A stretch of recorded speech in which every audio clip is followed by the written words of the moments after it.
Esse é mais um programa Pensamento em Marcha do canal Pororoca Cabana.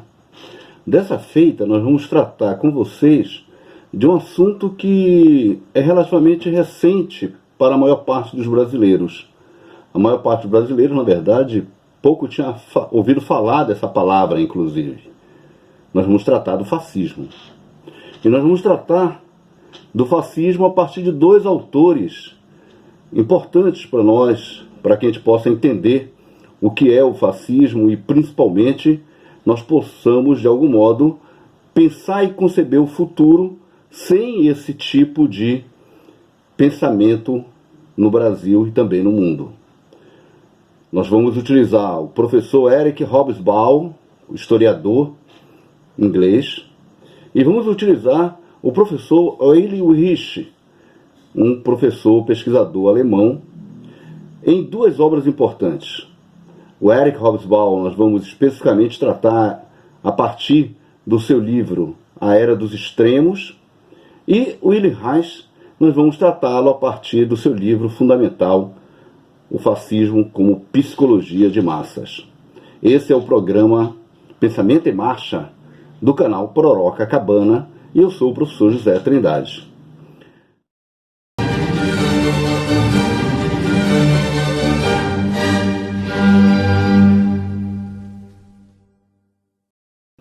Primeiramente, é necessário, de algum modo, nós visualizarmos por que o fascismo, de repente, se tornou uma palavra, um termo falado no Brasil. O fascismo, ele se constitui enquanto um fenômeno histórico, enquanto um fenômeno social, e como Wilhelm Reich mostra, e nós vamos ver, ele também se constitui, pode ser visto, a partir de um componente de comportamentos psicológicos. É claro que o fascismo no Brasil só passou a ser tratado, a ser lidado, a partir dos últimos anos, e principalmente quando da ascensão ao governo do senhor Jair Bolsonaro. Os motivos para isso é importante que a gente possa, de algum modo, olhar para que a gente possa verificar como na história se processa isso que se denominou e se denomina de fascismo. O fascismo, ele é uma das formas conservadoras da chamada política de direita. A política de direita, ela não é somente fascista. Nós temos vários tipos específicos de pessoas que de algum modo se identificam com a direita. O Eric Hobsbawm identifica, além do fascismo, outras três formas de identidade de direita. Os chamados conservadores tradicionais, e vejam que ele estava olhando a Europa, entretanto isso também é possível de ser visto no Brasil.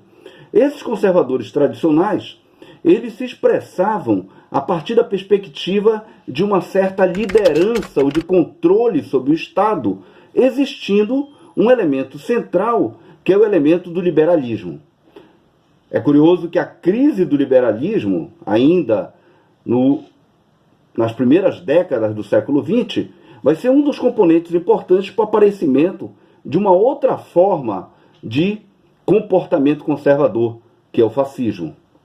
Entretanto, além dos conservadores tradicionais, Eric Hobsbawm também identifica um tipo de conservador, um tipo de percepção de direita, que seria aquela percepção de direita vinculada aos interesses patrimoniais. Ele denomina isso de oligarquias. E esse conjunto de interesses patrimoniais presentes na Europa, curiosamente também estão presentes aqui no Brasil, te davam uma direita que é basicamente muito identificada com os aspectos de proteção dos elementos de propriedade que eles detinham. Essa direita conservadora, oligárquica, ela é, claro, muito importante sob o ponto de vista de como se forma toda a sociedade moderna. A sociedade moderna, a sociedade capitalista, ela se apoia no processo de conformação de uma aristocracia fundiária mesmo na Europa. É claro que a burguesia moderna, em particular a chamada burguesia industrial, ela vai em grande medida fazer ou ter uma grande relação com essa aristocracia fundiária. mesmo em países como Inglaterra, como Alemanha, como França, como Itália. Essa oligarquia e essa direita conservadora oligárquica, ela vai ter depois vários pontos de contato e de interação com o que nós vamos denominar de fascismo. Eric Hobsbawm identifica um terceiro tipo de direita, um terceiro tipo de conservador, que é o chamado conservador clerical. Vejam vocês que ele está olhando a Europa, né, das décadas de 1920, 1930, e lá, naquela Europa, né, onde em particular na Itália, na Alemanha, na França, na Inglaterra, o componente religioso e em particular o chamado catolicismo conservador foi muito importante no estabelecimento de um tipo determinado de direita conservadora. Essa direita conservadora apoiada no elemento clerical, no elemento religioso, nos aspectos em particular da contradição a elementos de racionalidade, e nesse sentido a conformação de componentes de irracionalidade presente em determinados tipos de conservadorismo religioso, ele também vai ter elementos de contato com aquilo que nós vamos identificar como sendo fascismo. O fascismo é a quarta forma de direita conservadora, de conservadorismo de direita, que o Eric Hobsbawm identifica. O fascismo, ele não é, portanto, inicialmente, durante as primeiras décadas do século XX, ele não é a forma hegemônica, a forma principal de conservadorismo da direita, né, na Europa, nos principais países aonde ele vai se tornar elemento fundamental e elemento forte, principalmente nas décadas de 20 e 30 do século XX. Na Itália e na Alemanha, em particular, mas também em países como a Hungria, em países como a Romênia, em países como a Polônia. O fascismo ele não era a forma principal. Pelo contrário, ele era uma forma subsidiar, né, dessas formas que eram as formas conservadoras que predominavam. Vejam vocês, depois a gente vai analisar aqui no segundo bloco do nosso pensamento em marcha, como é que isso pode ser visto para o Brasil também. Em particular na Itália, e a Itália ela vai ter uma importância fundamental no surgimento do fascismo, Benito Mussolini, ele vai ter uma importância por conta de que ele vai ter um elemento ali de conformação ideológica sobre o fascismo nascente. Curiosamente, muito mais importante, sob o ponto de vista dos aspectos ideológicos, do que aquele que se forma na Alemanha. A gente vai ver que aquele que se forma na Alemanha, o chamado nazismo, ele vai ter a importância estabelecida posterior à década de 30. É curioso que o Hitler ele se baseava em várias frases do Mussolini. Um componente importante daquilo que se origina na Itália, a partir da perspectiva do Mussolini, vai ser o apoio dessa forma de pensar e dessa forma de ação a partir de um componente das massas médias. A classe média, em particular, a classe média italiana, ela vai dar um grande apoio aos elementos de conformação dessa estrutura de ação do Estado que é o fascismo. Esse componente, sob o ponto de vista da forma como as massas se comportam, em particular as massas médias, também vai estar presente no nazismo. É importante que a gente faça aqui um elemento de debate fundamental. O fascismo, ele é, antes de tudo, um elemento contra-revolucionário. Por quê? Por conta de que a história do século XX nos mostra que o conjunto das modificações sociais que estão ocorrendo, a partir principalmente da Revolução Russa em 17, mas também de uma série de movimentos sociais localizados em países como Itália, como Alemanha, como França, como Inglaterra, leva a um determinado estabelecimento de interação desses setores conservadores também com setores médios, entretanto setores que têm influência sobre as massas nesses países. Essa é a primeira parte do nosso programa Pensamento em Marcha sobre o Fascismo.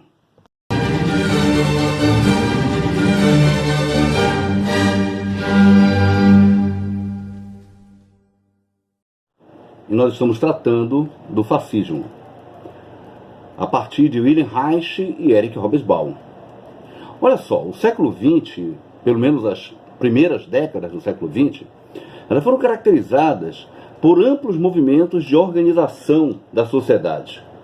A Revolução Russa de 17, mas também a Revolução Alemã de 19, e depois um processo de transformação de uma série de países ao longo ali, após a Primeira Guerra Mundial.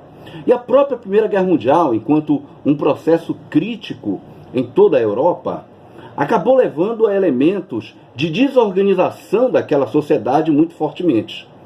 É importante lembrar, inclusive, que para além dos processos de modificação social chamados socialistas, houve também na Europa, ali daquele período, uma crise fantástica do chamado liberalismo. O liberalismo é a principal forma de organização do capitalismo. Por exemplo, hoje nós estamos também em uma nova crise desse tipo, só que não mais do liberalismo, mas do neoliberalismo.